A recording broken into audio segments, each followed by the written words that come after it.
Okay, hi, Hello. and this is the introduction to the Super Divorce Supercast. Yes. Just wanted to say hi, and Today is the Super Divorce Rant Cast. yeah, we do a bit of ranting today. It was fun. Yeah, it was We fun. should rant more often. Maybe. Yeah, we did some ranting about fucking So much stuff. child rearing. Yeah. Some ranting about how you can't be a kid anymore in this world.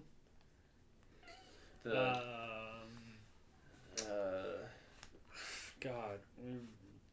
We mostly sort of we tried to talk about Paper Girls, Yeah. and then we just sort of ranted about how childhood is vastly different from when we were kids. Vastly suckier. Yeah, I think. way suckier. And how we both strive, me without kids and you with a kid, we both strive to raise proper people to send out into the world. Yeah. That's kind of like the basis. But we talk about a lot of shit. Yeah. It's a great show. Yeah. One of the best. Oh, So- also some customer service complaints. We Yeah. talk about that too. That ties in. It like, does. Just it don't be all- a shitty person. Yeah. It's a nice bundled package of just talk about how to not be a dick Pretty much. and the things that you should do in life and how to have fun and I don't know. Yeah, It's fucking, we're all over the place. It is. We are today. We're all over everything. It's just two dudes just sitting down and talking about shit, Yeah. which is really what we do All the every time. week.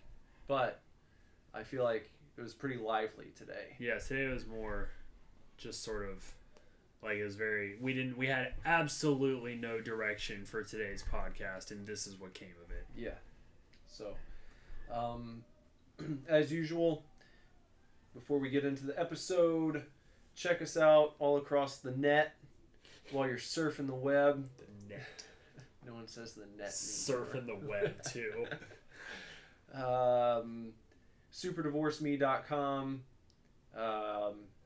Facebook.com/SuperDivorce. Give us a like, comment, and then on our various social media platforms there, Instagram at SuperDivorceBand, Twitter at SuperDivorce, Snapchat SuperDivorce, though that is rarely used. And then if you want to get a hold of me, just look me up at Nicholas Villars wherever the fuck you are, and that's where you can find me. Yeah. I still feel like I should try to simplify some of my handles, Yeah. but still for right now, and I'll let you know if they change. If you want to find me on Twitter, it's at BenderIfYouNasty. On Instagram, it's BenderButt. That will never change. And on Snapchat, you can find me at BendersButt with an S. See Why what do you think you else? threw the S in there? Because BenderButt wasn't available. Oh, okay. Yeah, I know. It's not available on Twitter either. Really? But maybe like BenderButt is, Mm-hmm. you know? Or what? Oh, you don't want to complicate it. That's the thing. Yeah, I'm trying to like keep it simple, Yeah. but keep them similar. Simple and similar. Mm-hmm. Because I can't make them all the same. Like my Instagram, it's just always been BenderButt. You know? Just always. Hmm. And I don't want to put numbers after it. Numbers Yeah. are so fucking gay. Yeah, you don't want to be Bender Butt 1. Yeah. I mean, maybe I could be BenderButt 69. You could do that. That might be, if that's open, Yeah. maybe you could do that. How about XX Bender Butt XX? XX. Hardcore. Yeah. BenderButt HXC. Yeah. Maybe. I don't know. I'll I might change them this week. But besides finding us across all of social media, don't forget to email us at divorceclub@superdivorceme.com. You can email us about whatever the fuck you want. You know, we did some ranting today, talk about the rants, whatever. But if you put "To Sweet Me" in the subject line and you put your address in the body of the email, you'll be entered to win a free compilation CD compiled by either Nicholas or myself. And we do a drawing every week on Sundays. There's a winner every week. If you email us and to enter, you enter once and you're entered for life.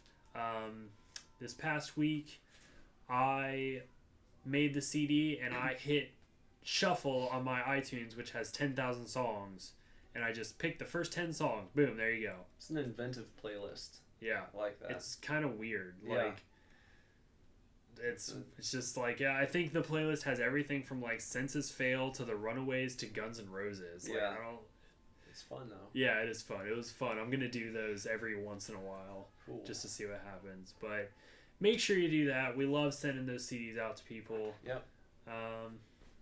And that's all for the intro, I think, today, I guess. So here's today's episode. Enjoy, chefs. We are not getting a divorce. We are not getting a divorce. We are not getting a divorce.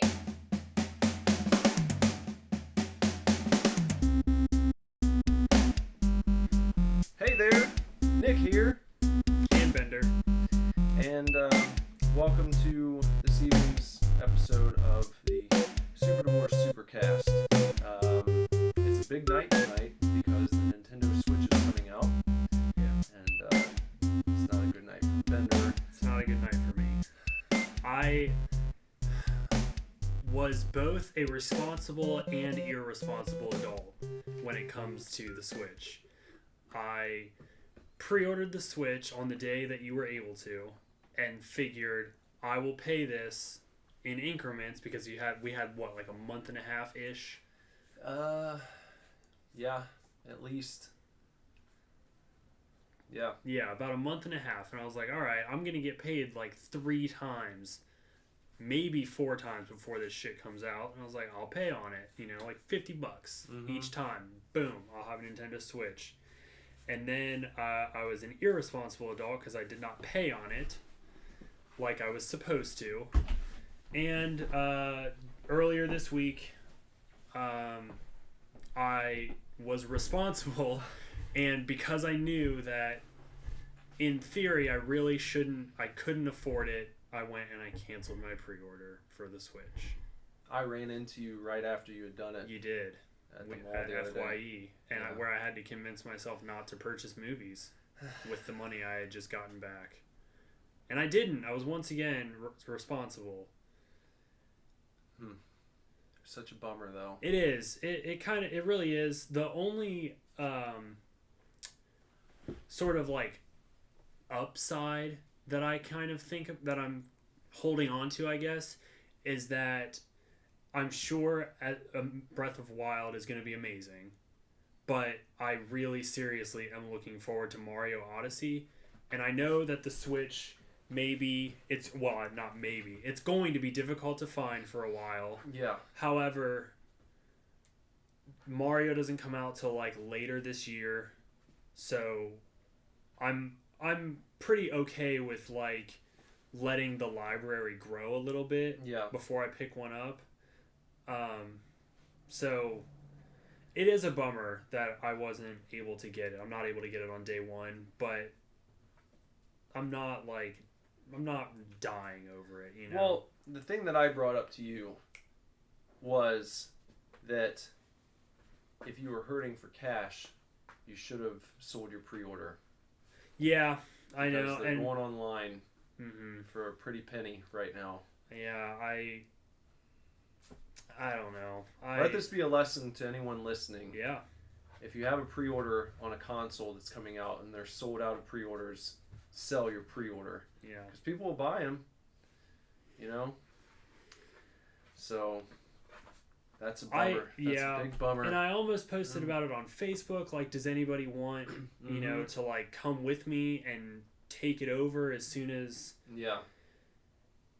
And I sort of like convinced myself or hoped that I would just go and cancel it, and then some like completely, has no idea mom would like go in and ask, you know, when no one else is asking because they know they're sold out. No gamers are asking because they're sold out. Yeah. You know, some mom or grandma would stumble in like, "Guy, do you have Nintendo Switch?" And you know, and they would be like, "Well, it's up for pre-order," and we, oddly enough, we actually have one available.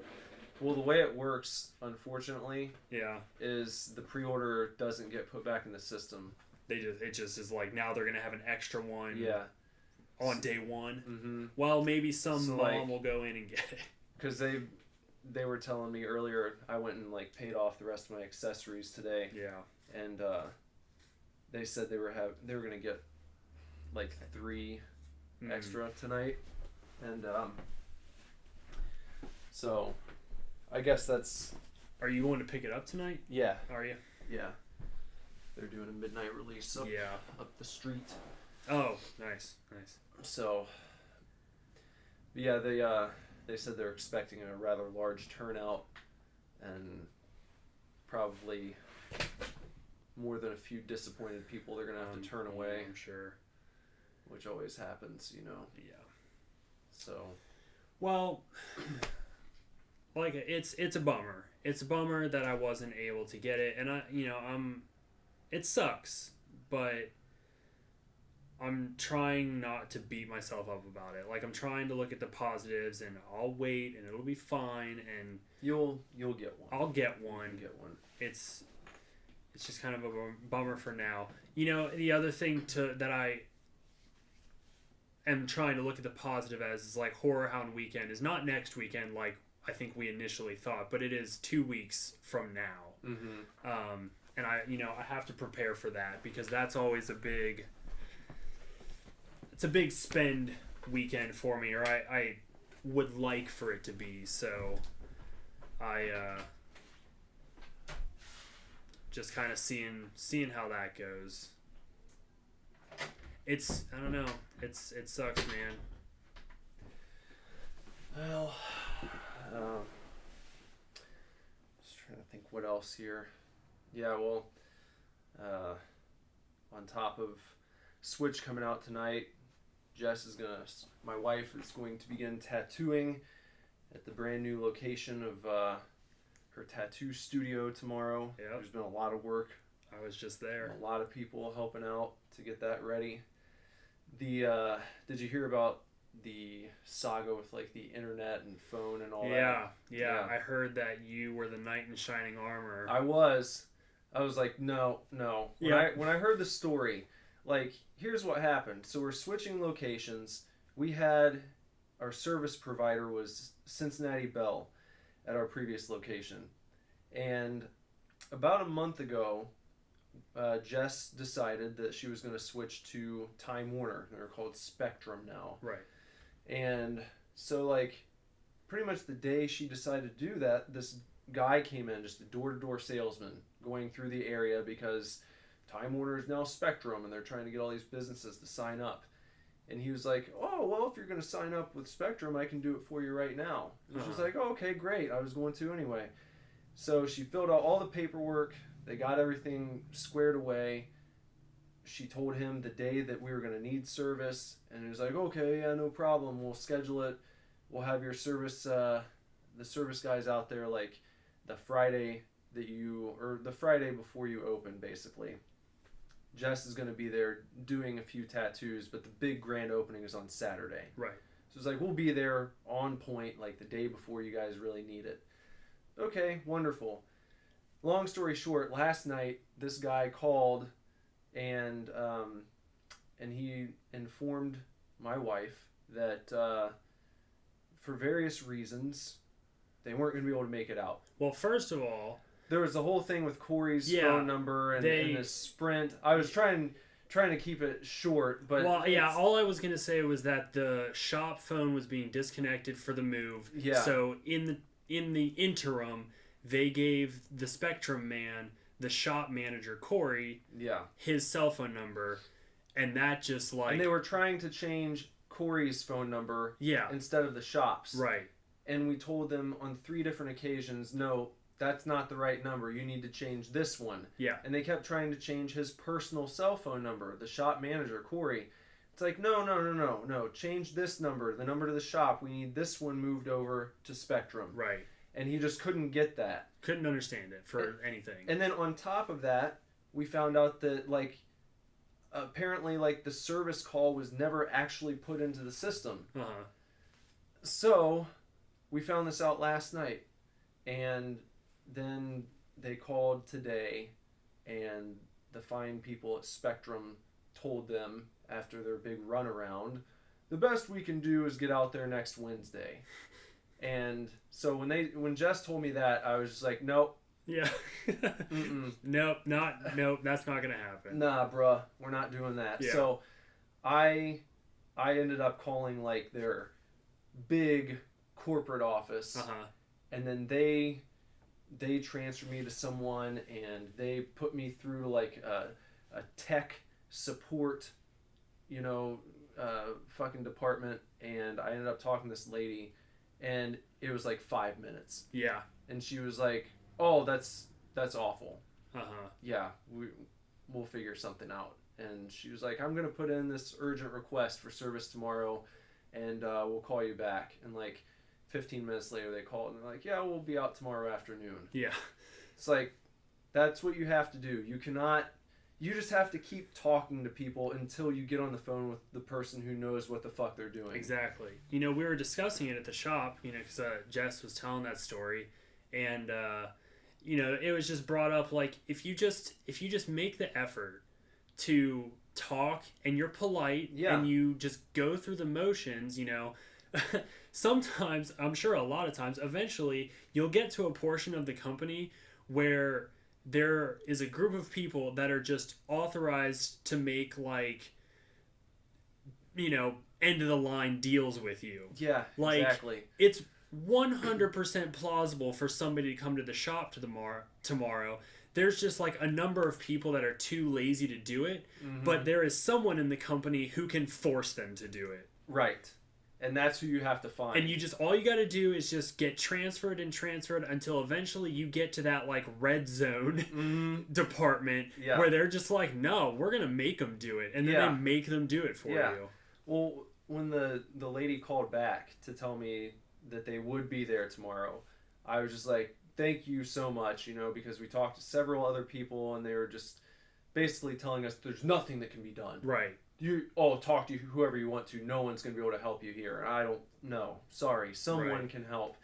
And so I thanked her very, very kindly. And, she was just like, well, when you told me what happened, she was like, I was like, that's not right. I'm not going to allow this to be what happens to this business. Right. You need the internet to run a business these days. Period. So she did it, and she made it happen. And I went through something similar last month with Spectrum, again, for my personal account here at home, and we had just switched over. And they gave me one figure online, or one figure when I signed up for, like, DVR in all the rooms. And then when I got my bill, it was like $20 more than what they said. And so I called back, and, it was like, yeah, the guy that I talked to told me it was going to be this. Here's what I'm being charged.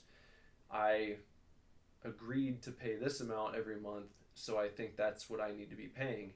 And, like, the first two people I talked to gave me the same deal. We're like, well, sorry. One guy, the second guy, the guy who was such a prick, he actually said to me, like, well, if the customer service rep that you talked to the first time promised you internet and phone and cable for $5 a month, that doesn't mean you're going to get it for that price. And I just wanted to reach through the phone, fucking slap the dude. Yeah. It's like, that's not what the fuck we're dealing with here. Right. I'm talking about, it's within a reasonable range. Yeah. It's like, whatever, I was going to pay $130. You billed me for $150. Right. I'll pay $130, but, if you keep me at $150, that's what I was paying with my previous company. And you might want to switch Yeah. again. Right. And so then, finally, after you go through that escalation, the bouncing around, you land in that red zone you talked about, and it was the same fucking deal where I explain what happened, and right away it was just, oh, okay, yeah, I can take care of that for you. Yeah. And it was like a 2-minute conversation. Yeah. It's, yeah, I mean, you have to be polite and patient. Yeah. And it gets you so far. It does. You can't get on there and start acting Yelling. belligerent, Right. Demanding shit and be Right. like, wow, fuck this shit, because then people tune out. Right. You're treating them like assholes and they didn't do anything to you. Mm-hmm. But if you come at them as a human being, then they're able to kind of put themselves in your shoes, and then they're more likely to be like, yeah, that's kind of fucked up. Right. I'm going to help this person out. Right. So, yeah, I mean, I don't know if I've ever particularly had, like, an issue and then had to call and resolve an issue, but I've had a number of times where I've called this company, or one time I went into a Time Warner, now Spectrum store, and I went into Time Warner once, and because my dog had an accident on our Wi-Fi router, Mm-hmm. so our Wi-Fi was out, and I think he might have destroyed the modem too, the cable box. And I went in and I took it in, and I was like, this is what happened. So I think it was just a router. So I was like, I need a new router. And the lady was like, well, this router didn't come from us, so are you paying for a router? And I was like, honestly, I'm not really sure. And she was like, okay, well, this is one that was bought at Walmart or something. I think my dad gave it to me. And she was like, so if you want, you can just go out and buy another router, or you can rent a router through Time Warner Cable. Yeah. And, I was just like, okay, well, how much more, per month? And she was like, $5 more. And I was like, whatever, it's $5 and I can walk out of here with a router right now. Yeah. So I was like, okay, well, I'll just take a router through you guys then. And she was like, okay, and starts typing in the computer, blah, blah, blah, and then she walks back and gets a box and comes up and types a bunch in the computer, and she goes, okay, I added this $5 charge to your account, and now I'm going to drop your monthly bill $15. So I ended up walking out of the store paying $10 less per month than I was already paying, and I had a router. There you go. And I was just like, okay, yeah. I didn't even have a problem. Yeah. It wasn't even an issue. I just walked in and was politely like, this is my this is what happened. My dog fucked this up. Mm-hmm. What's my options? And she Yeah. was like, let me lower your monthly payment for you. Yeah. Okay. Or when same thing when I called the FYE BIP backstage pass hotline to cancel my card, because I was like, at the time I thought I was going to be paying $20 a month for this card. Yeah. And I was like, this is a cool card, but it's not really, I can't really afford $20 a month. And they were like, well, actually, you're only paying $12 a month. And I was like, well, okay, my mistake. But I really think, I think I'd just cancel it, And they were like, well, how about $4 a month? And I was like, fine. Yeah. And he was like, cool, let's put you in at $4 a month and I'll lock this price down for you. I was like, whatever, man. They'd rather get something from you in a lot of cases. Yeah. I think, Yeah. Or, we talked about how $4 is probably what it really costs. Yeah. And then they just give that out to people that try to cancel it, but not everyone tries to cancel it. Mm-hmm. So yeah. But yeah, if you just chillax and call if you need to, mm-hmm. then you're fine. Yep. And sometimes you can get rates dropped if you call and just say that you're going to cancel. And they'll be like, well, let me see what we can do for you. Yeah. And then they'll come back with a lower price. Yeah, Amanda mentioned that I guess she used to work at Verizon. Mm-hmm. And there was a Verizon red zone where if you said you were going to change plans, there was a certain amount of people that were authorized to give you certain deals to keep you on Verizon. Yeah. So, tricks of the trade. Yeah, it's never as cut and dry as they want you to think it is. No. When you first get in there, that first level, those people usually don't know what the fuck's going on. Right. or they do and they're just not authorized to help you any further than to say, well, I that's can't do all we anything. can. Right. We can't do anything. They don't. I think that cuts down. It kind of weeds out the people who are like, well, okay, I guess I can live with that. Right. But if you're like, no, fuck this,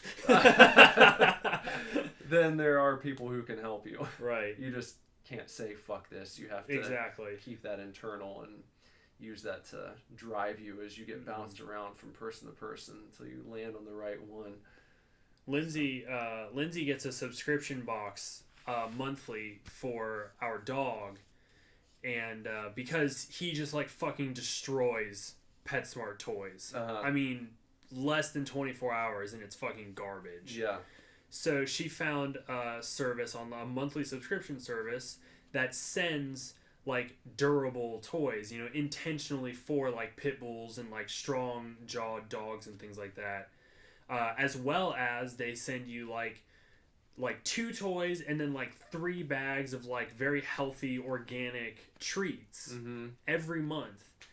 And she found the website and she emailed them and was like, I really want to subscribe to this, but I can't afford to just like shell out $300 for like a 6-month plan or whatever. And they were like, that's all right. Why don't we just charge you $30 a month instead? Okay. And they were like, we'll put you on a plan. Yeah. And you'll get the 6-month plan, but we won't charge you $300. It'll just be $30 a month for each box. And she was like, I can fucking live with that. Not too bad. And now, you know, like he gets toys and treats every month.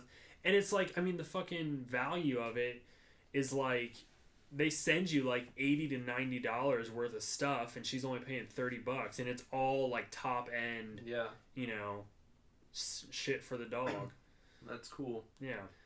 You can still wheel and deal these days. Sometimes. People just don't advertise it. Yeah. You have to try kind of hard. Bargaining and is not a, or bartering even is not an advertised practice. Yeah, but sometimes you can make it work. Yeah, it's like I remember one time when I was in high school, we used to go to Trader's World on the weekends. Yeah, and like we were buying CDs one time, and I remember specifically I was buying a Suicidal Tendencies CD, and I like took it up to the counter and just like got out my wallet, you know, and I don't know if it was a guy or a girl behind the counter. I think it was a woman. She's just like, you're not gonna like wheel and deal me. And I was like, the CD's like $7. And she was like, come on, how much do you want to pay for it? And I was like, $5. And she was like, sold. And I was like, here's $5 for this $7 CD. And I was like, but yeah, that's the best place to do it. And comic book shops, you can still do it. Sometimes, you can. I really didn't realize that until I started watching Comic Book Men. And then I thought about it and I was like, shit, I've never tried just like checking out a book that's a little higher priced and going up to the counter and, hey, will you take 25 instead of 40 for this or something? And it's like, oh, how about 35? How about 30? Yeah. You know, and then you kind of meet in the middle. But, you know, a lot of people, they walk in, they see a price, they think that's it. But I feel like a shop owner, if they really want to move something, if it's been sitting there for a long time and then someone shows interest, it's like you don't want to pass that up if they're willing to pay a reasonable price, you know, as long as they don't fucking lowball the shit out of you. And it's like, well, you take $5 for this $50 comic, because that'd be a good way to shut down negotiations right away. Be like, no, you can have it for $50. Right. But, that is a good point. Comic shops, when they have those single issues, those higher priced, you know, special issues or whatever, first appearances or even certain artists, some action figures, you know. That's the other thing I was thinking, because statues are fucking expensive. Yeah.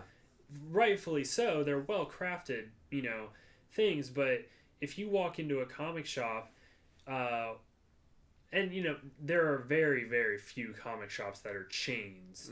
But if you are able to walk into a shop that maybe is a little smaller, or at least like the owner is there on a regular basis, something like that. It's not just like some Joe Schmo at the counter, minimum wage making guy. You know, you go in, you could probably pull down an $80 figure, and you might be able to walk out with it for $60 if it's been sitting there long enough. Yeah. You know, especially if they're having a bad month sales wise or something, you know. Yeah. Because they've already paid for it at that point. So we were at that toy store in Columbus when we played that show, and you got that giant ET figure, or plushie I should say, for Lazarus, and I think they knocked like $10 off of it and gave you a Carl Grimes hat for free. Yep, they did. Just like, why not, you know? Yeah. When you have an independently owned store like that, you know, it's sometimes it doesn't hurt to ask. I think it might have been 15 actually. It might have taken 15. Because I think it was like I saw it and yeah, it was like 65 or something like that, and I was like, "Will you take 50 for it?" Yeah. And they're like, "Yeah." Yeah. You want this hat too? Yeah. Like, okay. Yeah. So it's fun. Yeah. Go out and do a little wheeling and dealing. Yeah, every now and then. It makes it feel a little more personal, you know, not so sterile. Like you're walking into a chain store and just, here's the price. This is what you pay. Right. I don't know. So. Well, this week, Nick had a busy week last week. I'm sure a lot of your weeks are kind of busy as far as the band is concerned, and Jess has been very busy with the shop. But this week I had a busy week and wasn't able to watch the 2 movies we had for Super Scary. We were going to do a double feature of Chud and Chud 2. But I made it most of the way through Chud. We'll have to pick that up next week. Yeah. I did want to tell you, I read issue 1. I didn't get through the whole thing. I did get through issue 1 of Paper Girls. I held up the wrong one because that's okay. That's Paper Girls trade number 2. Anyway, no, I'm like, I couldn't get through it all, but I'm definitely hooked. Oh yeah, it's awesome. Yeah, I just loved everything about it. I hadn't even like flipped through either of the trades yet, but as soon as I got through like just a couple pages, I was like, this book is fucking cool. Yeah. So it gets fucked. Like it's gonna be weird.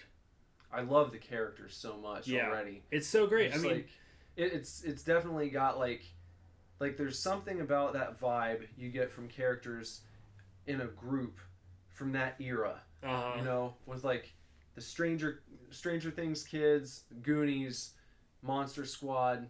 You know, there's like a ruggedness a little bit, and it's all very real. You know, everything feels very real. Yeah, I mean, Stephen King's It.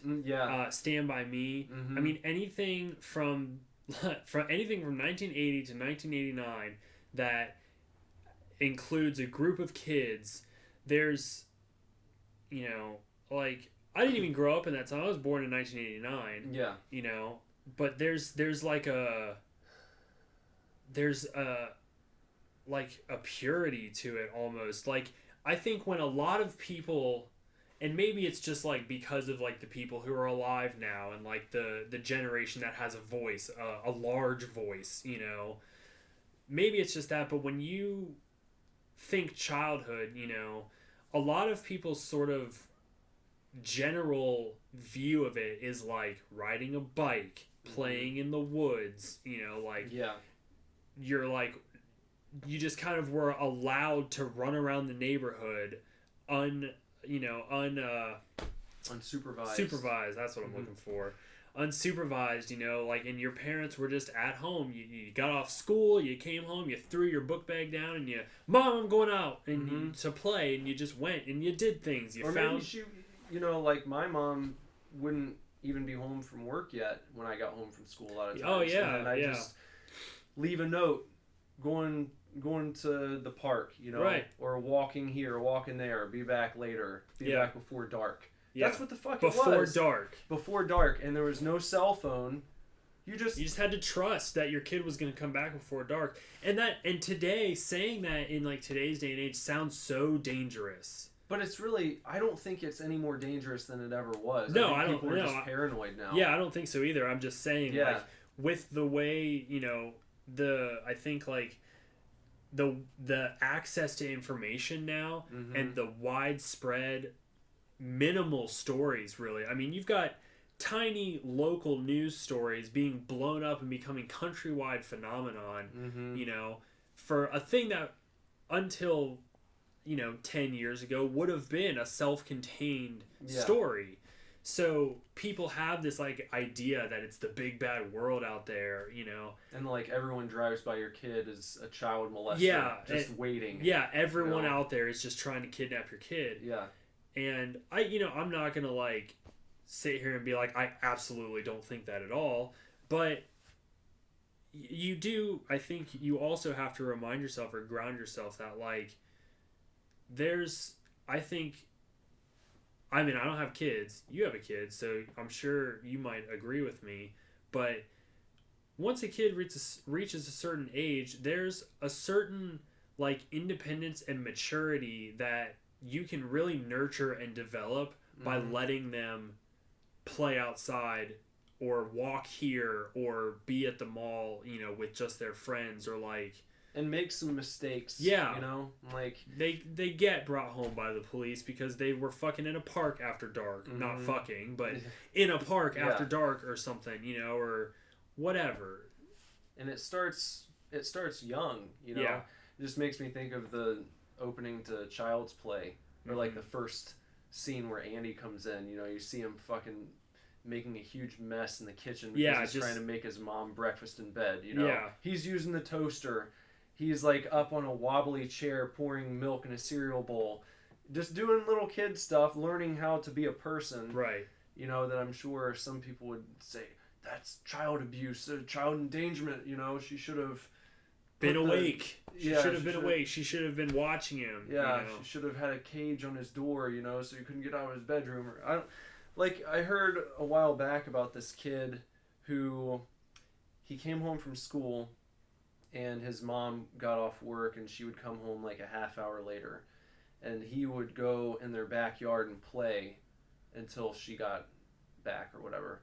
And the neighbors saw this kid outside and they called the police, and the police ended up coming to their house, and the woman was like charged with child endangerment. Oh my god. Because she let her son like play outside when she wasn't there. And the kid was like 10 years old or something like that. It's like, fucking really? I was walking all the way across town when I was 10 years old with my friends, you know? Yeah. Like it was one of the best things. Like there was this place, do you remember Woody's?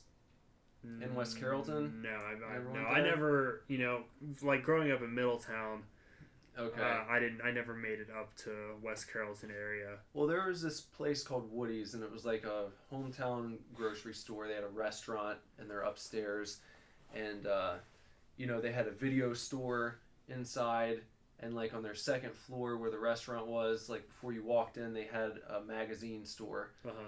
And it was probably, I would say, maybe 2 or 3 miles from my house, but me and my friends used to walk there all the time. Yeah. And we'd fucking rent Sega games or Nintendo or Super Nintendo games, and then just like get free cookies from the bakery and walk around, go up to the magazine store and just like browse through wrestling magazines for an hour, and then walk home around dark.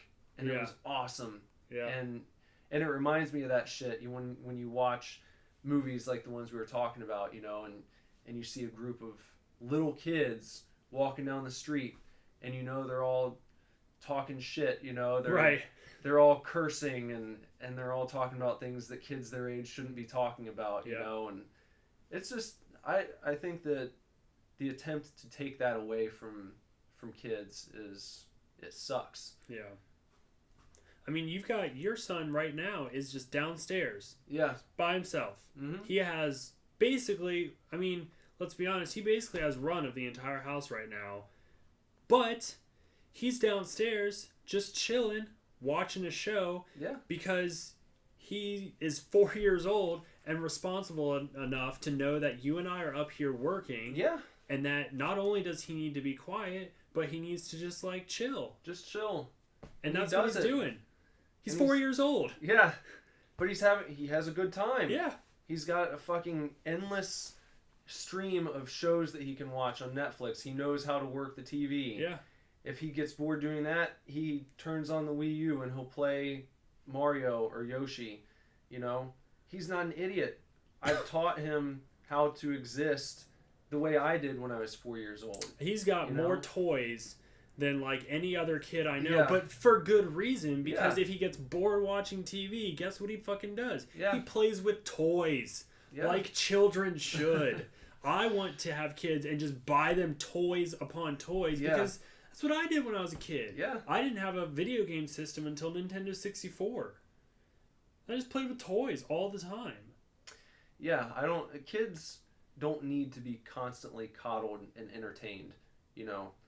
Like I said, that's what I did when I was a kid. Mm-hmm. I didn't, my sister was born when I was like 4 and a half.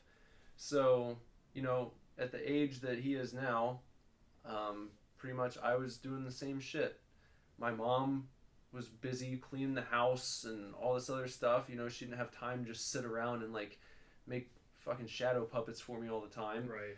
Doesn't mean that we never did anything. I'm just saying, existing as a child in that time, you knew what was cool to do and what wasn't, and you get it. Yeah. Kids are smart. If you kind of explain to them why they can do this and why they can't do that, and here's what happens if you do these things you're not supposed to do. Well, I'm going to take away the shit that you like doing. Mm-hmm. And that's a pretty good incentive to stay on track, Yeah. I like all these things, so I'm going to do things that allows me to keep getting those things, you Right. know? It's basic psychology. It's not that hard, Right. you know? Well, yeah. So Paper Girls, Yeah, Paper Girls. even though we've only read the first issue, Yeah. you've only read the first issue. This whole conversation, that's what this the dynamic of this comic. You've got 4 young girls who takes place in 1989 or 88, I think it is. And they have a paper route. So not only do you have like these 4 young characters, but they're out on the streets at 4:30 in the morning riding around on their bikes with papers, slinging paper. The youngest, I think, is like 12. Yeah. She's like 12 years old, and the others are early teens, I Yeah, guess. I think 13, maybe 14, but I think that's even still pushing it. They're mostly, I think all 4 of them are 12 or 13.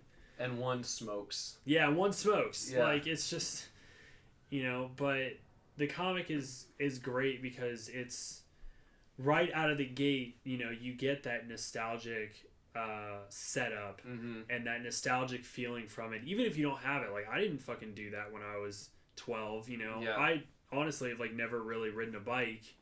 And so it's not something that I can, like, directly relate to, but it's, again, like I said, it's the idea that, like, even though that's not the same childhood I had, that's the immediate thing that I go to, when you're like, what's like an ideal childhood, or what was childhood like when you were a kid? It's like, Yeah. oh, everybody fucking rode their bikes everywhere.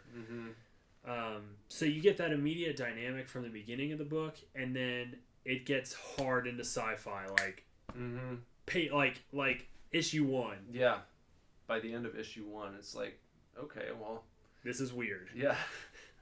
But it's pretty cool. I can't wait for you to read the rest of it because it, like I said, it gets real complicated real fast. Have you, did you get through the second trade yet? I have broken into the second arc. I think I'm like maybe an issue away from I might still need to read issue 10. Okay. And then I know 11 and 12 are out now, and those are like your third arc, I think, or at least they're the third trade. Yeah. And there hasn't really been like a 6 issues and then cut off and then restart. It's been pretty consistent. Okay. The end of issue either 9 or 10, like I said, I can't remember which one, is kind of setup for something big to happen.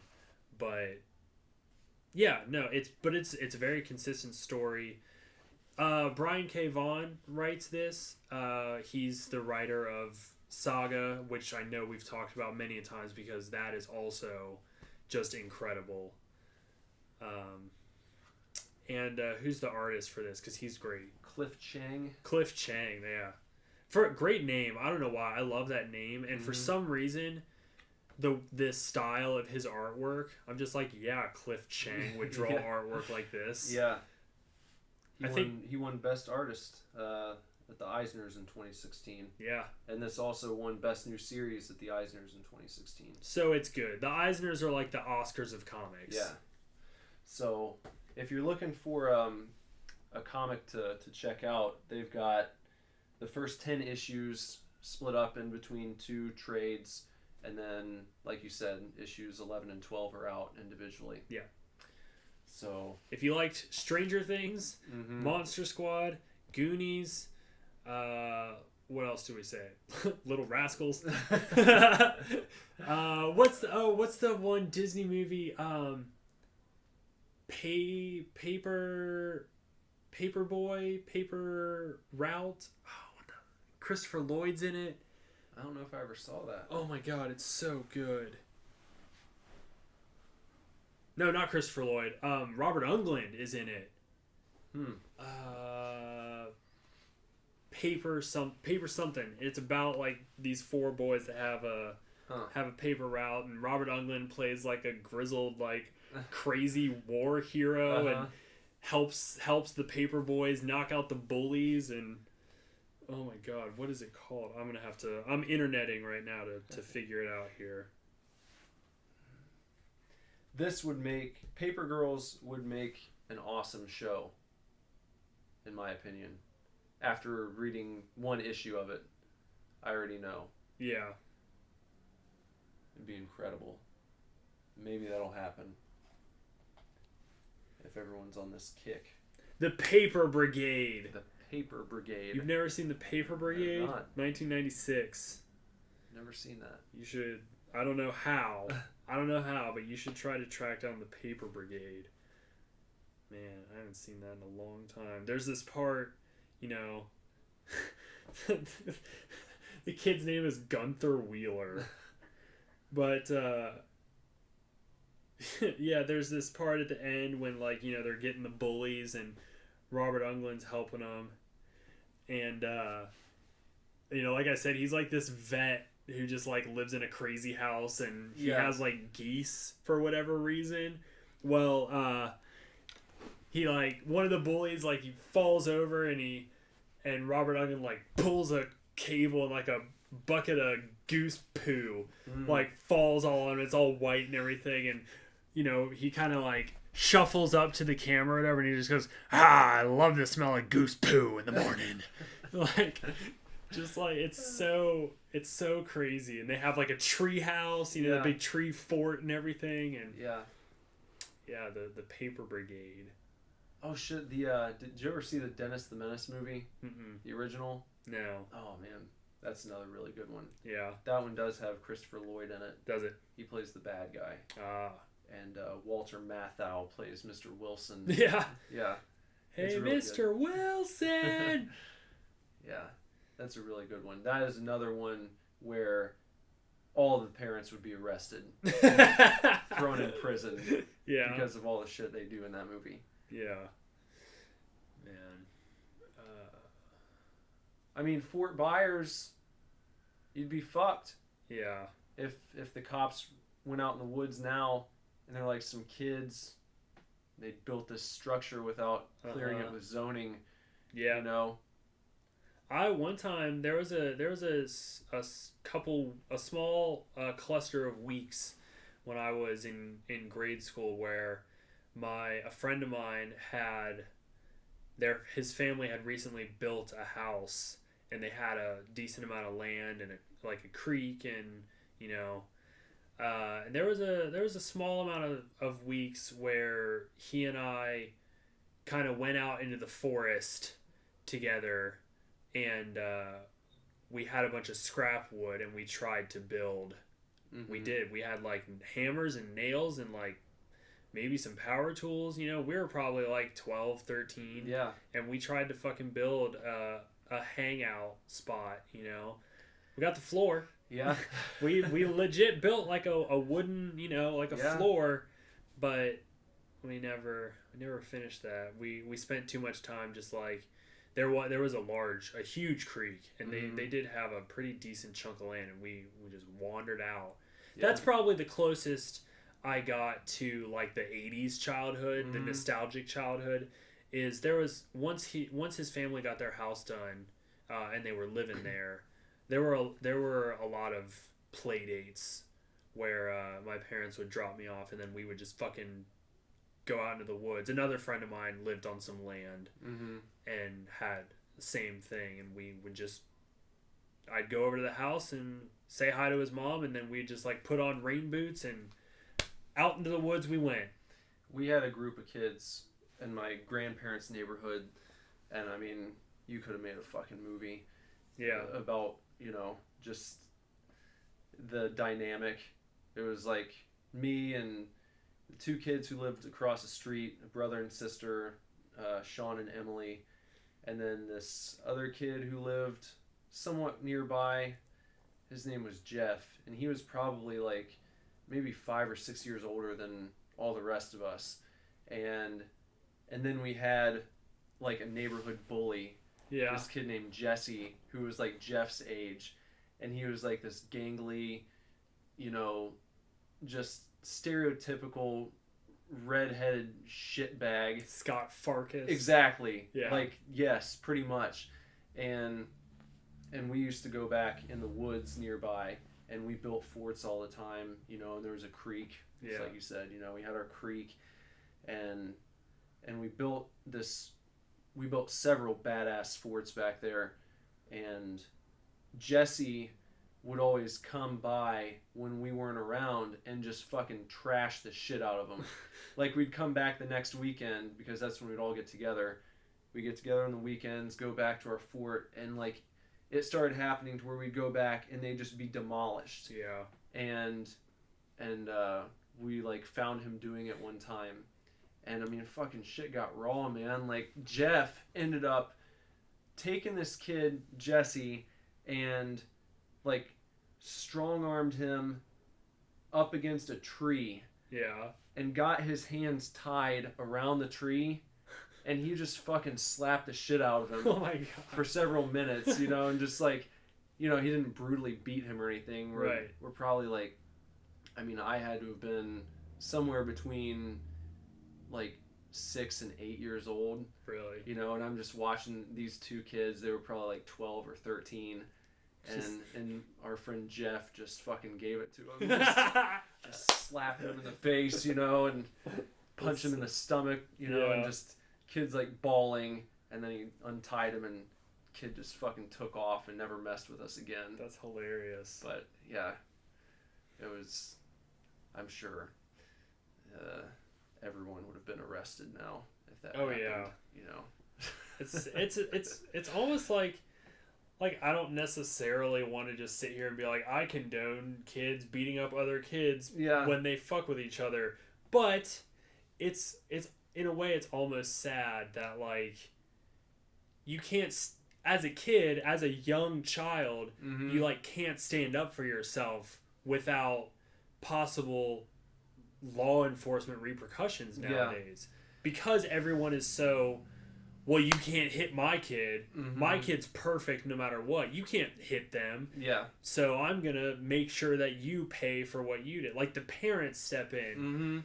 Kids don't just settle shit on their own. And now the bullies can't learn that lesson. Right. Because when the parent steps in, that gives them the impression that what they did is fine. Yeah, it's okay.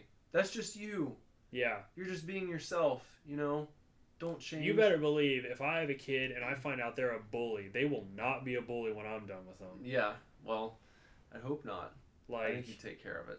Like, that's... I'm not going to raise a shit kid. No. You know? I fought the school bully at my school when I was in 6th grade. Yeah. It was the kid, he was huge. He was like, he was that kid who's a giant compared to everyone else. Yeah. And it would always happen when we were like playing football at recess or something. And he would just like grab kids and just like throw them, you know. You're playing like two-hand touch and he's just like winging people and just like punching kids in the head and just being a dick, you know. And no one would do anything because he's so much bigger. And one time he came up to me and just like palmed my entire face and like pushed me. Yeah. And I like went flying. And it was one of those things, it was like, you know, Little Mac from Punch-Out versus Mike Tyson. Right. And I just got up immediately and ran over to him. I never been in a fight, you know. I was a fucking straight A honor roll kid. Yeah. And I just ran up to him and started jumping and just fucking wailing on him, just trying to get whatever I could. I don't think I probably even connected well with one punch. Right. But it was the fact that I was doing it. And then, you know, the playground aides ran over and separated us, and he was like, you know, being taken inside. And I remember he stopped before he went in and turned around. He's like, "Suck it, Nick! Suck it, suck it!" And you know, he threatened me the next time he saw me. He never did anything. But here's how things differ today. Is after that happened, I had to go to the principal's office. You know, of course, everyone does if you get in a fight. Right. But they suspended him for like a week, and I got in-school suspension. Uh-huh. So I like had to sit. My desk had to sit outside the classroom, and I just had to sit there during classes for like 3 days. But when I left the principal's office, and I was going back to my class, it was like near the end of the day, and all the teachers were coming out, and like every teacher that I saw when I was walking down my hallway, just like put their hand out for a high five. Yeah. And like all the teachers were just like stopping me, like, "Good job, he needed that." Yeah. You know, because my mom's a teacher. Yeah. There are shit kids. There are shit kids, and teachers know who they fucking are. So I can absolutely see, you know, an instance like that. If there's a shit kid and a non-shit kid finally stands up for himself, you know, maybe, you know, I don't know if nowadays you would have teachers giving the kid a high five in the hallway, but I know for sure my mom would, so-and-so stood up to so-and-so, and man, he needed it. It was whatever. But at the same time, I also can absolutely foresee that if a nice kid stood up to a shit kid and they got into a fight, you better believe nowadays both their asses would be out of that school. Not expelled, but they'd be out, and there'd be, you know, you'd get the same amount of repercussion for the good kid that the bad kid would get. Yeah. I could almost guarantee it. Yeah. You're probably right. I would assume. You know, and then the shit kid's parents would call and get really upset at the other kid because that kid hurt their precious baby or whatever, even though he's not a precious baby, he's a fucking asshole. And, you know, if the parents raising them that way, then that kid standing up to him in school might be one of the only sources of jarring them a little bit, where it's like, you're being a fucking dick. And we don't like it. Yeah. Other people don't like the way you're acting. Yeah. At some point, you get out in the world, and the world will push back. Yeah. If you treat people like that into adulthood, you won't get away with it forever. There was recently, you know, sadder circumstances, but, you know, one of Lindsay's, her best friend, you know, one of her best friends passed away recently.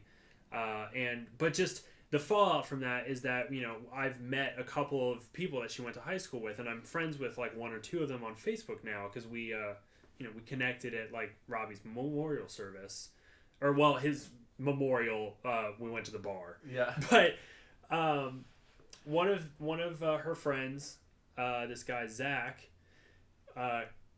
he's very political, and he's very activist. You know, he's very anti-Trump, and he posted something on Facebook not too long ago, and some dude was just like going hard, calling him a faggot, you know, telling him he's being a retard, and just like comment after comment after comment. And of course, Zach is just like responding and being polite, but also like telling the dude he's wrong. And he's just like, no, you're a fucking faggot. You've always been a faggot. I found out later that like this dude that was commenting all these things, you know, they went to high school with him. And Lindsay was just like, yeah, that dude's been a fucking asshole ever since high school. And there were tons of other comments on the post like, oh my God, this dude seriously hasn't changed. Like, people were just like, are you fucking kidding me, man? You're still this much of an asshole? And he was just like, oh, all you guys are just fucking faggots. You're all just faggots. You don't even know what you're fucking talking about. And everybody was just like, shut up, man. Like, everyone hates you. Do you know that? Do you know everybody hates you? Like, well, that'll be his life. Yeah, his whole life, because he's just a fucking dick. His whole life, people are just gonna be like, man, no one gives any shit about what you have to say ever. And that's like, you know, and sometimes I'm afraid that like those kind of people are, you know, it's a little bit more common that people might turn out that way because parents are so coddling of their kids. You know, there have been countless stories where my mom will give you know, a certain grade on artwork, you know, which it's grade school artwork, but you know, I suppose you can make the argument that artwork is objective and blah blah blah, but you know, let's just say for argument's sake, she gives a certain grade on an artwork because it wasn't completed on time and it was turned in a week late. From everyone else in the class, you know. So in this instance, and it's probably a real scenario, a child has turned in their work late. My mom has a rule, like if you turn in your work late, you automatically get like a 75. Period. Because you're late. And she has had parents email her before and be like, why did my kid get a 75? And she would be like, well, it was late. So my policy is if it's late, they get a 75. And the parents would be like, well, they were blah, they had this to do and basketball practice and like blah, blah. So how about an 85 instead? Can you just make it a B instead of a C? Like, no. Can you make an exception for my child because my child had all of these other things to do and put off their artwork? You know, it's like, and I'm sure my mom's not the only person that has stories like that. Every teacher, you turn in their kid turns in work late and gets a low grade. Parents are the first ones to jump and be like, and try to make excuses. You can't make excuses if your kid's a fucking douche and turns their work in a week late. My mom taught me for probably, let's see, she was probably my teacher for like 6 years. And if I wasn't done on time, I didn't fucking get an A. You know? Well, you shouldn't. There was one time in class where she was handing out things and I was talking and everyone got their stuff and I didn't have anything, and I raised my hand and I was like, I didn't get my work or whatever, and my mom just looked at me and went, you were talking the whole time and I called your name and you didn't hear it. And like, that was it. Like, I didn't get my work back till, you know, later that night because she brought it home or whatever. I mean, she's my mom still, but like, I didn't get my shit back because I didn't listen to her. That's the way it should be. Yeah. You know, and when you're talking about grading art, I feel like, when you're talking about comparing Van Gogh to Monet, that's you know, that's a personal preference. Yeah. You know, there's no right answer there. Right. But when you're talking about, do you know how to draw a circle that looks decent? You know, or can you follow the directions and complete this artwork based on what it is, you know? Here are some guidelines. Exactly. Did you at least meet these? Exactly. If you didn't, then you don't get a perfect score. Right. You know? And I feel like grading accurately and having some sort of way of measuring artwork, especially, and you can include like writing in that for like creative works and whatnot. But if you overinflate a kid's sense of accomplishment when it comes to art or when it comes to writing or something that involves creativity, then you could end up fucking them over really bad because, you know, if they go through all of their elementary school and maybe through middle school, and who knows, maybe they have a really fucking soft high school, and then they get to college and they're like, well, I've gotten straight A's in art since elementary. I want to go into art. I want to be an artist. And then they get there and realize that they can't meet the very basic criteria for the art program.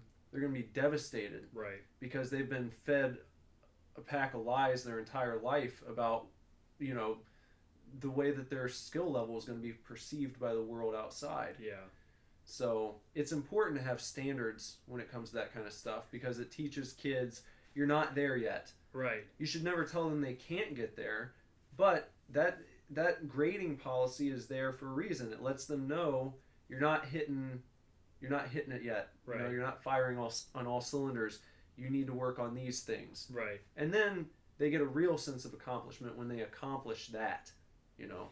Yeah. So it's just, you know, it's weird. It's interesting. I mean, my mom's got older kids who she had a test recently, and it was about like primary and secondary colors, and they were like,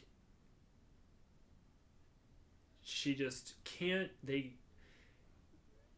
I don't know, information comes so quickly to children nowadays, and they just can't grasp like the most basic of concepts. Like, it was something, the test was something like, name the primary colors, now pick 2 primary colors to create a secondary color.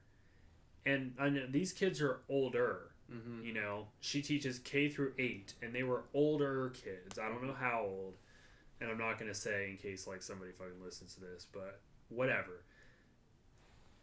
There were like so many of them, she said, that would have like the primary colors, red, blue, yellow. Mm-hmm. They would fill that out, and then it would say pick 2 primary colors and make a secondary color, and they would pick like green, red, purple, mm-hmm. or something like that, or green, you know, green, red makes blue, or mm-hmm.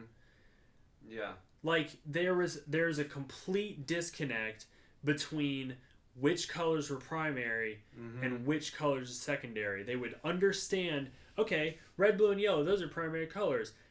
Which 2 of them make a secondary color? Well, green's a secondary color, so obviously green plus something makes a secondary color. Mm-hmm. Like, that's not at all how it goes. Mm-hmm. But she said just... And they did this test after she had explained it. And then, like, on the whiteboard. Yeah. And then they played, like, a game show about it. And then they, like, went over a worksheet together. And then she gave them a test. And after these 3 events where she taught them the same thing, they couldn't fucking do it. Could not put together what the colors were. And it's like, it's because, you know, I think some of it is because information retention is just, you get so much, so you are like throwing things out mm-hmm. to make room for what is coming in at you. I told you that's one of the reasons why I'm happy to have a VHS or a VCR in my son's room with his TV, because I tell him to watch movies in there, you know, pick out a movie and rewind it and then press play and watch it. Yeah. And it's a much different thing than just handing a kid your phone where they can like watch 10 seconds of a YouTube video. No. Switch it. No, not that. Right. Like, as soon as they feel just the smallest bit of boredom, then it's on to something else. You have to like counteract that. I'm not saying that you should never let kids watch YouTube videos or that they can't watch Netflix. Because God knows Lazarus, I don't know if he still does, but he loved egg opening videos for a long time. He still does. Yeah. He does. Weird. But he's learned to enjoy the process of picking out his movie. He does it every night before bed, you know. Pick out a movie, take it over to the VCR, rewind it, wait for it to rewind, press play, run and jump in bed, you know. It's like classic kid shit. Yeah. But I feel like so many kids now, they wouldn't be able to handle it. Because, and I'm not saying that my son is some genius because he can do this. Right. I had to teach him to do it, you know, because I feel like it's a valuable lesson there, that not everything has to be so rapid fire. Nothing. Yeah, it's not. You know? We come from a time where things were not instantaneous. Exactly. I was gonna say I've done the same thing in here. I've got like my old game systems hooked up, so I'll be like, I'll have my stack of Nintendo games, and he'll be like, "Can I play a game?" Yeah, pick something out. You've got to play it for a half hour.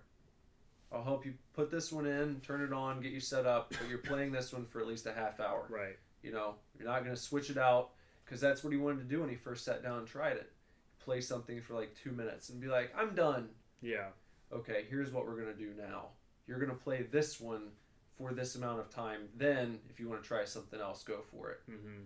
But that's what we did, because first of all, we probably didn't have 50 games to choose from. No. You had a few, a handful. You had a couple. Yeah, and that's what you got.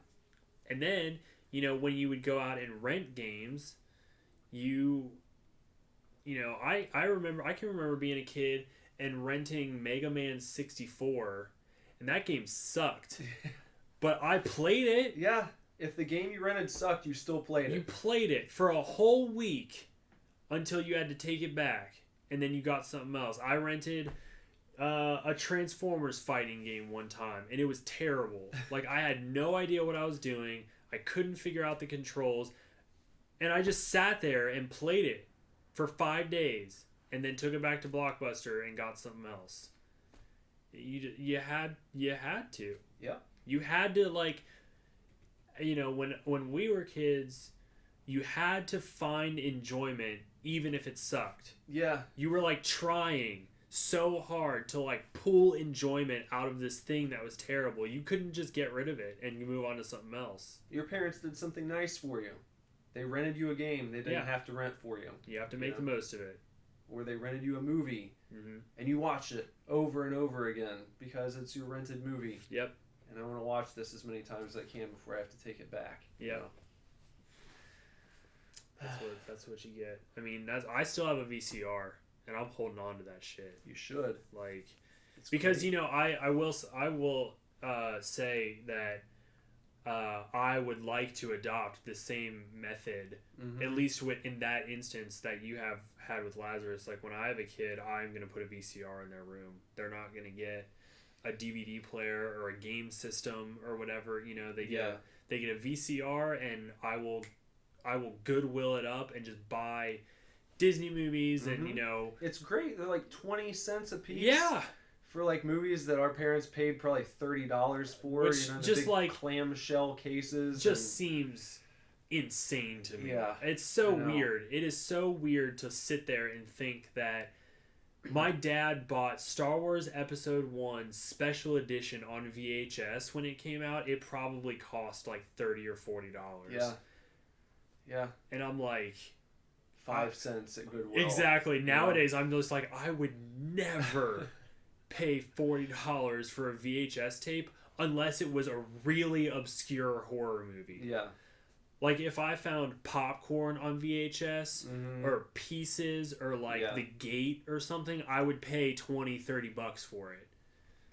But you know, another thing is, if your kid can grasp taking care of VHS tapes, then you know you can move up. All right, let's try a DVD here.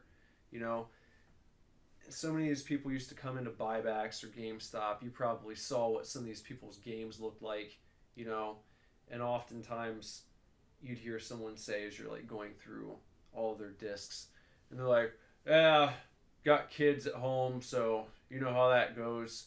can't get them to take care of these things. And it's like, yeah, you can. You stop fucking buying them games if they look like this. Yeah. You know, and just like almost looks like they've taken a knife and just scratched the back of it, you know. Right. No, I won't do that. It's you don't touch these things unless you ask for help, you know. It's just, I feel like there's got to be so much laziness involved in getting to that point. Yeah. Oh, I got my movie collection here. They're pretty scratched up. Can't keep the kids off of them. Keep the kids off of. Yeah. I God forbid if my kids fuck with my horror movie collection. Yeah. Like, you're just gonna allow that to happen? Yeah. Like, absolutely not. You know, I've got so many. I've probably, if I had to guess, because I don't know if we've ever established on the podcast, but if I had to guess, I probably have close to, if not over, 200 horror movies. I'd say that's a fair estimate. And most of them are on DVD, you know. And I've only recently, once we started doing super scary videos and everything, I've only recently gotten into buying Blu-rays for horror movies. But yeah, like, no way am I just gonna let my kids rifle through my horror movie collection, you know. And I'm not even like the kind of guy that's like they can't watch them. Yeah. At a young age. Yeah. You know, there's so much that I've seen that I feel like makes some things seem a lot more tame. Mm-hmm. Like, in this day and age, with the way movies are presented now, if my kid is like 3-4 years old maybe and is old enough to comprehend, like Lazarus watched The Jungle Book, mm-hmm. you know, the new one, the brand new live action one. Obviously, even as a child, you can like comprehend how good it looks. Yeah. So in that regard, I would let my kids aged 3 to 5 watch 80s slasher movies, mm-hmm. because they're not up to snuff with the CGI and the effects and whatever. So like, would I let a 5-year-old watch Nightmare on Elm Street? Like, yeah, I would, because it's kind of silly. Yeah. I did. Like, when I was that age. Yeah. So but even still, even though I would expose a lot of my collection to a kid at a young age, they're not touching it, you know. Mm-hmm. They don't just get to go and pick something out whenever they want to, like, because DVDs are fragile. I mean, I've got a number of movies I need to replace from just moving, mm-hmm. you know. So yeah, I know.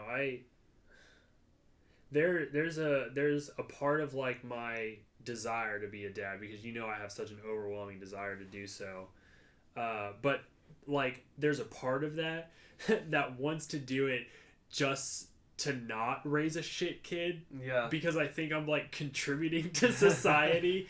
Just like, God damn it, there's so many assholes. I just want to raise a not asshole and be like, go be a good force in the world.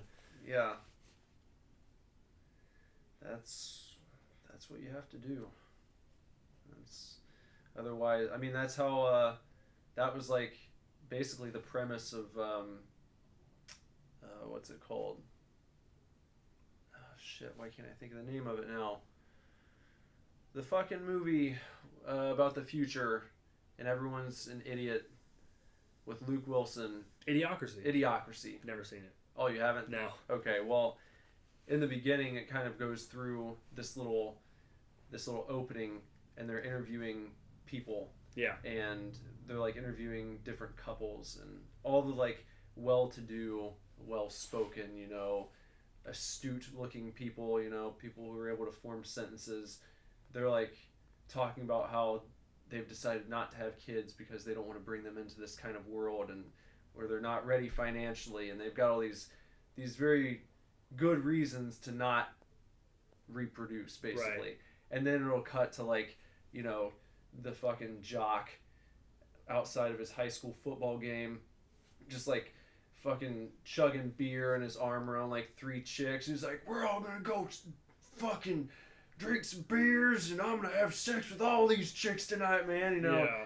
And then like, you know, trailer trash looking people who just like can't keep it together, but they've got, 5 kids. 5-10 kids running around, and they're all ratty and just the worst kind of people you can imagine, racist and just going from one extreme to the other, and you see that like only the stupid people are having kids. Yeah.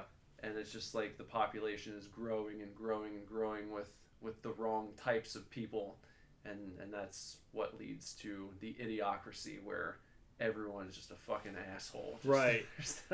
There's no one left, because no one's taking it upon themselves to do what you're talking about, to put good people back into the world, Yeah,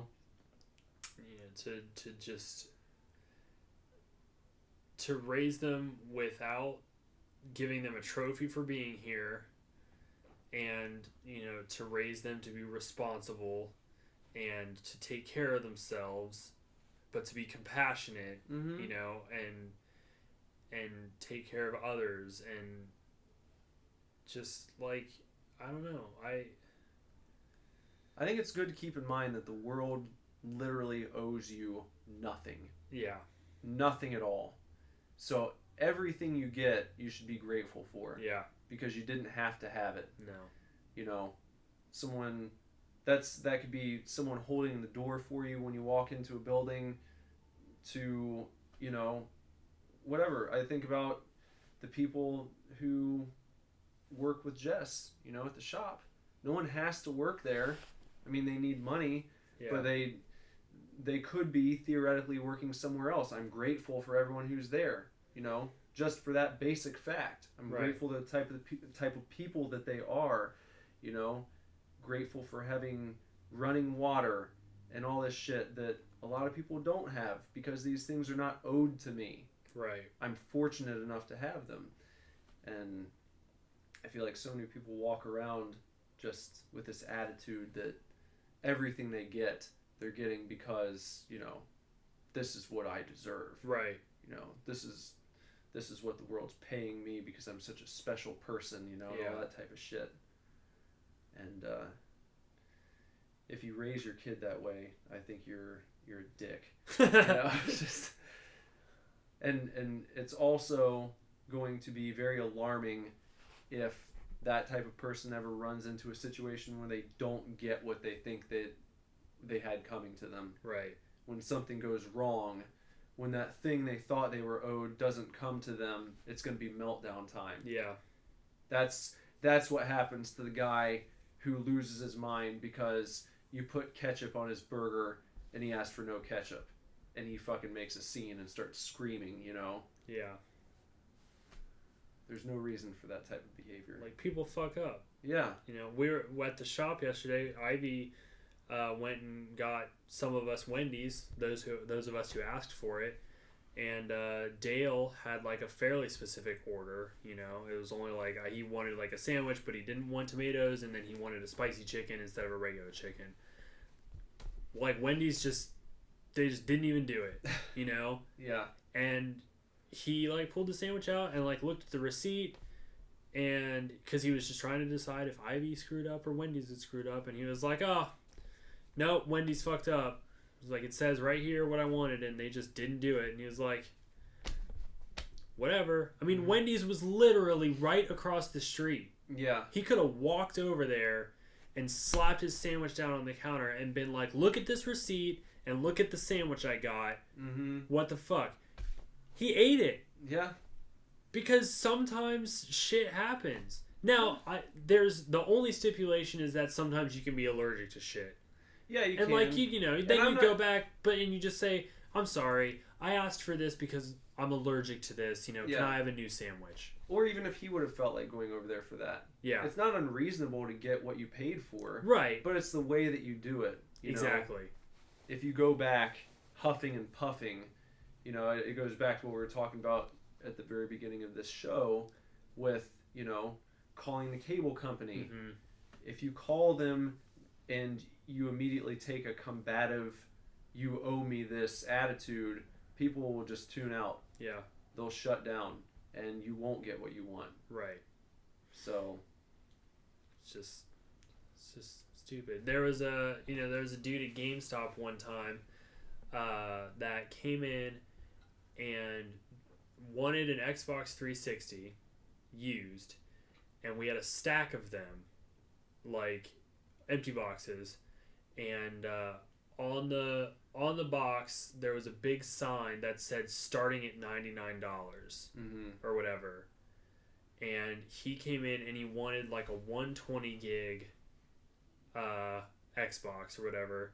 So he like got it for him, and he like picked up some games, whatever, and rang it all up. And he was just like, well, I thought this was supposed to be $99. And we're just like, what? Like, no. And he's like, it says right here, it's advertised right here, it says $99. And we're just like, it's $99 for a 4 gigabyte arcade Xbox with no hard drive. And he's just like, well, none of the other prices are listed. And like, fair point, you know. But if it says starting at $99, and we're just like, well, you want this model, and this model is like $140 or whatever. You know, you want a 120 gigabyte hard drive, you know, that's at $140. Yeah. If you want a $99 system, that's no hard drive with 4 gigabytes of internal memory. Yeah. Like, you can't play anything with that, basically. Mm-hmm. And he was just like, no, this is false advertising, and you need to give me this for $99. There was even a woman buying the same model that I was helping that stopped in the middle of I had rung everything up, and then she stopped me and was just like, well, I want to see what happens. Because if they got it for $99, she was going to fucking be like, well, I want this for $99. Yeah. And we called the manager at the time, and of course, and the other thing that they were doing, and I think it was intentional, was the girl that was helping them was the SGA, or she was like assistant manager or something. She was above me, even though she was newer. Yeah. And she was very soft-spoken and kind of stuttered, and they were strong-arming her hard. And you could tell. And I was standing there going like, dude, no, it says starting at right here. You can't, this system is this much, you know. And I was trying to stand up for her. And finally, she, I think of her own will, calls the manager to ask. And he was just like, of course, the manager, who was a big like ex-Marine, was just like, fuck no. Yeah. That dude can go fuck himself. Like, no. It's no. And then, they left, didn't buy it, they left, and then came in like the next day or something when the manager was there and tried to pull the same shit, and the manager was like, oh, were you guys harassing my assistant manager yesterday? And they were just like, well, it just, you know, this is fucking advertised and we want this for, and he was just like, no, get out of my store. And he banned them from the store. Good. He was just like, I don't ever want to see you guys in this store ever again. And they didn't get an Xbox, and they were banned from the store. That's good. Because they couldn't let it go that they were misreading, or they thought that the world owed them an Xbox for $99. We owed them whatever model they wanted for $99. And instead of getting that, they got kicked out and banned. There you go. Problem is, so many people like that get their way now. Yeah. You strong arm somebody enough, and then they just give in. Yeah. Because the people at corporate would rather you get the money. Yeah, this shitty person, and well, yeah. I mean, it's not even about appeasing the shitty person. It's about getting the money. Well, it is, yeah. But then it's like, but then you foster that type of behavior, and that becomes okay. Right. And then you might as well throw any company policy out the window, because if people just yell at your employees, then they'll get what they want. Yeah. You know, what does that say about how you view your employees? You don't give a shit about them. Yeah. People can talk to them however they want to, as long as they're giving you money. Yeah. They just have to sit there and take it. Okay, sir. Okay. Okay. You know. There are millions of instances where the customer is not right. Yeah. Many. And like sucks. one time during Black Friday, dude came up to me. It was buy two get one free, and he was just like, "Okay, I want to buy these two games," and they were like $2 and $3, and then he was like, "And I want this game for free," and it was like a $30 game, and I was like, "That's not how it works." So I was like, "You buy." If you want that, I was like, you'll buy the $30 game and this $2 game, and then you'll get this $1.50 game for free. Yeah. I was like, it's lowest cost free. Right. And he's just like, well, that's not advertised anymore. It says right here, buy two, get one free. And I'm just like, literally, anywhere you go, Yeah. Who doesn't understand that shit? buy two, get one free means the cheapest one is free. Yeah. Always. Otherwise, everywhere. it would never make sense to run that sale. Never. Literally, you could lose your entire store in a day. You know. Because people would just buy like $2 things and then get your $15,000 thing for free. Like, just makes no sense. And he just like couldn't grasp it. And I was just like, well, there's not even anything I can do because like it's a computer deduction. I scan these two. Yeah. And then the computer removes the lowest priced item. Period. Like that's fucking how buy two get one free works. Everywhere you go. I had a real shitty guy get his way one time at GameStop.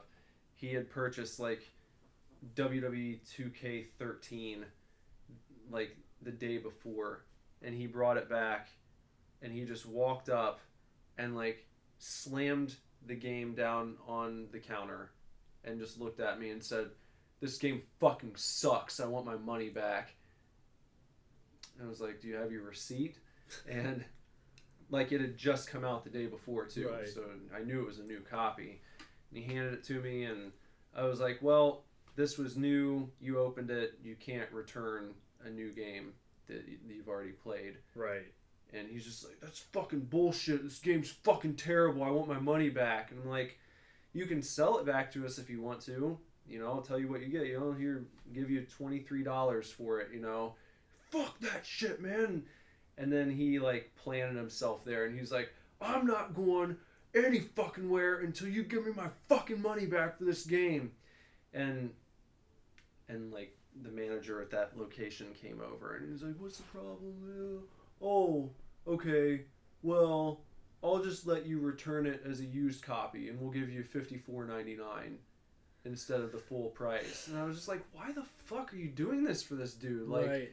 He just made a scene in the crowded store where there are kids, like people doing Christmas shopping, and you let him have his way. Yeah. And then afterwards I asked about it, and he was like, "Corporate said they don't want any complaints right now, and we just have to do whatever we have to do to make people happy." And I was like, "That's fucking bullshit. That's so stupid." Yeah.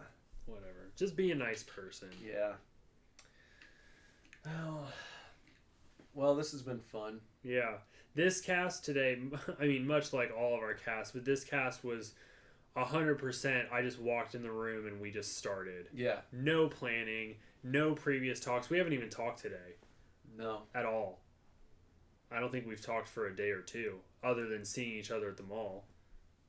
I saw you yesterday, right? But yeah, Yes. yesterday. Yeah. But we saw each other at the mall. But we were yesterday. working, like, it wasn't a big hangout. We were fucking working, getting the shop set up. But yeah. Oh yeah. We were doing a lot moving yesterday. Yeah. That's right. I'm just like, Yeah. my days are, Whirlwind. it is a whirlwind. I'm not even working at that shop, and I can still like feel it. You know, I can feel how crazy it all is. Yeah. But yeah, yesterday, we really haven't even talked for a couple of days, and this was our podcast. This is what happens. This is what happens Sometimes. Well, Come back next week, and we'll have a super scary double feature for you. mm-hmm. And Chud and Chud 2. Yeah.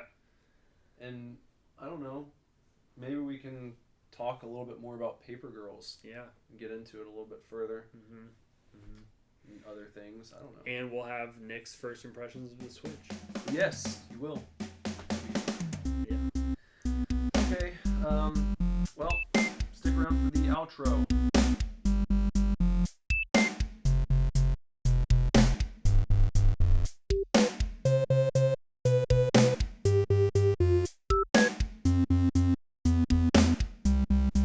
And that was today's episode.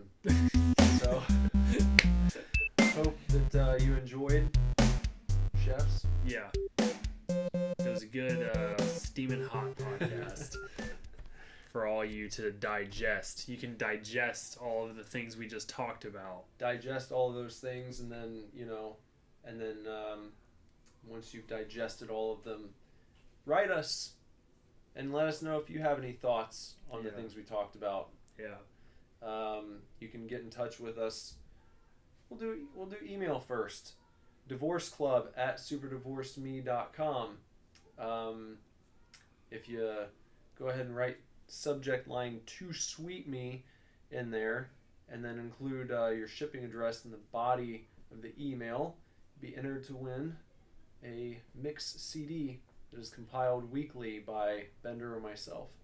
And if you win, that's shipped to you free of charge, and it's yours to keep forever. Personalized just for you. You don't have to send it back to us after a discretionary period. It's yours. It's not like CD fly. CD fly. Nope, it's yours forever, and we happily hand that over to you. Yeah. So yeah, email divorceclub@superdivorceme.com. Like I said, on top of that shit, then you can also get in touch with us on Facebook, facebook.com/superdivorce, Instagram @superdivorceband, Twitter @superdivorce, Snapchat superdivorce. If you want to get a hold of me anywhere, just look me up @Nicholas Villars across any form of social media you can get your hands on. If you want to look up me, you can find me on Twitter @BenderIfYouNasty, on Instagram @BenderButt, and on Snapchat @BendersButt. Some dude hit on me on Snapchat the other day. Oh yeah? Yeah. Did you just say thank you, but... Pretty much. It was Yeah. interesting. Yeah. I don't know. I know it's much more... It's become more socially acceptable. But I've never been of the mind to take offense to being hit on by a guy. Oh, no. You Definitely not. I didn't Because I know some people, you hear that, oh, the fucking dude better hit on me, I'll fucking knock his head off, Yeah. Like, I just be like, that's another person who thinks I look good. Exactly. No, I took no offense to it whatsoever. It was just awkward because I don't know this person from Jack. Yeah. He added me on Facebook a while ago and just started talking to me, and I was like, hi, because I'm down to make a friend. I don't give a shit. And then he adds me on Snapchat, and it was kind of odd conversation here and there, and then he made just one little comment about his I gave him made a joke, and I gave him a list of things to choose from, and he was like, well, I choose you. Oh. And then he was like, LOL, JK, bro, JK. And I was like, what do I do with this? Yeah. I don't even know. I know nothing about you. I will probably never meet you because he lives in a different part of Ohio.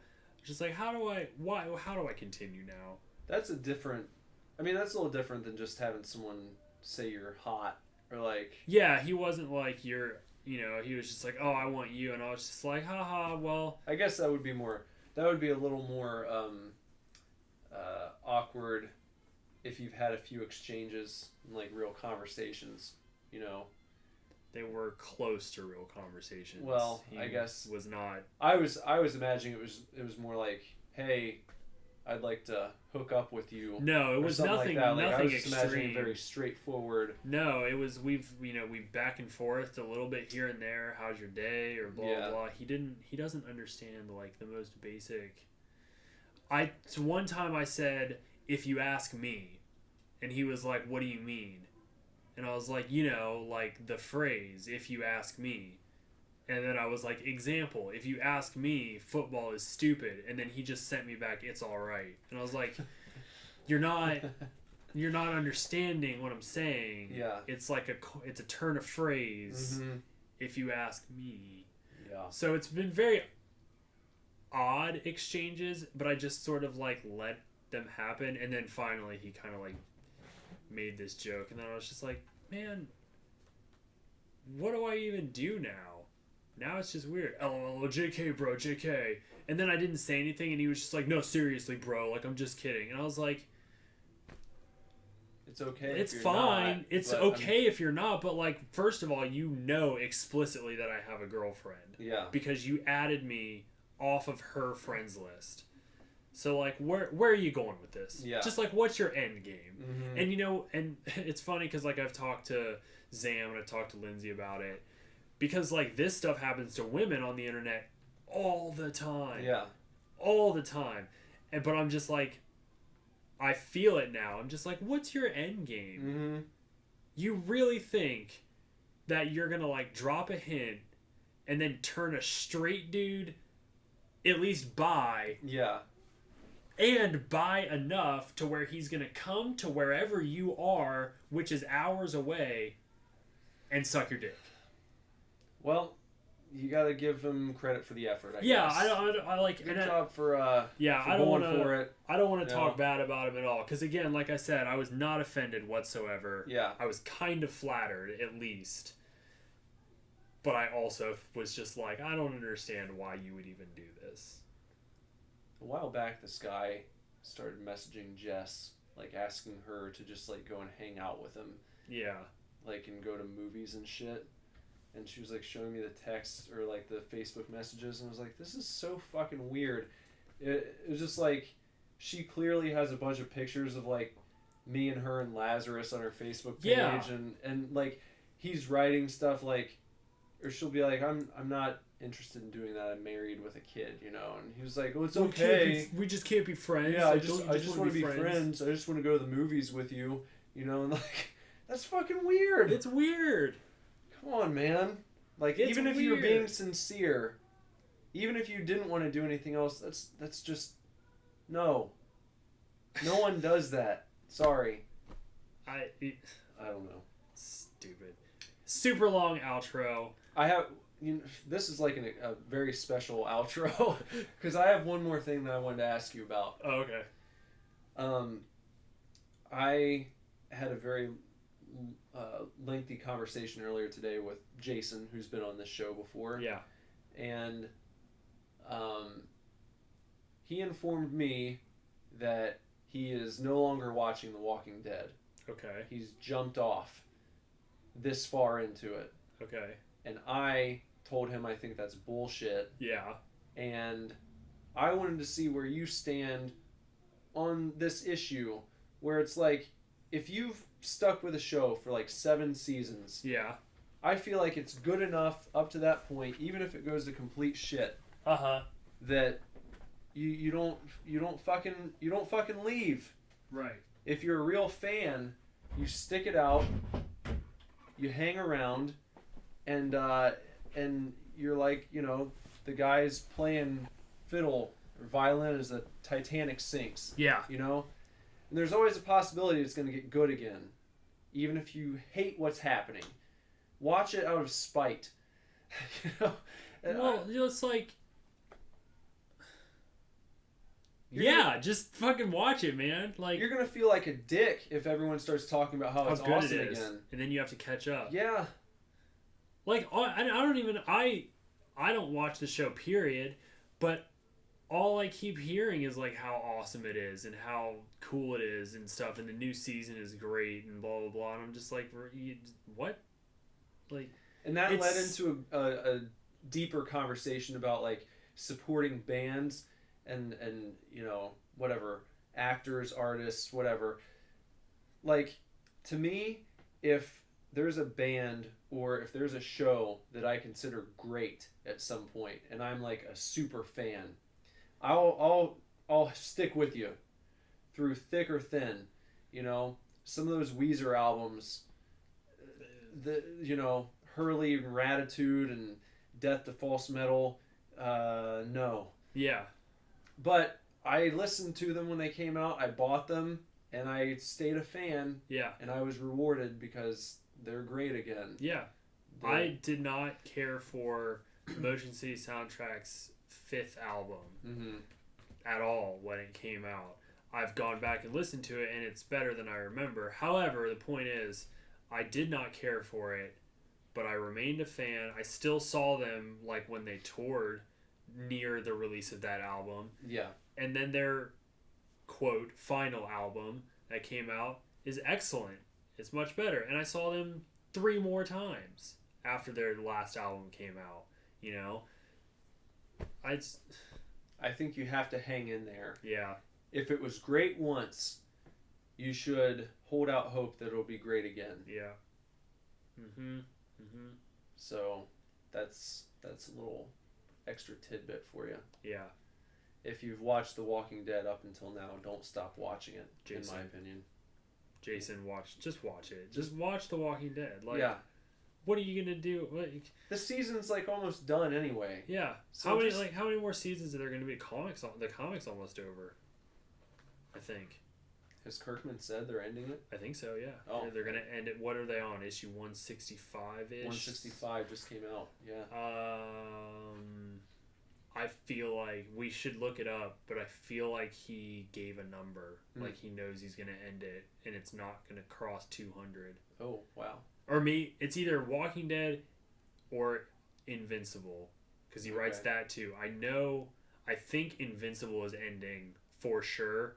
I want to say Walking Dead might not be ending soon, but it has a number. Like they know what issue it's going to end on.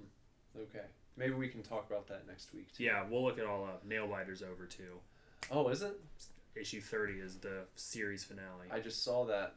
I saw the individual and I got excited for you because I thought that they were like firing the whole thing back up again. But no, I guess series not. finale. Oh, that's sad. I know, it sucks dick. Well, we'll talk about comics next week. Yeah. So thanks for listening and enjoy your week. And your chefs. Chefs. Super divorce.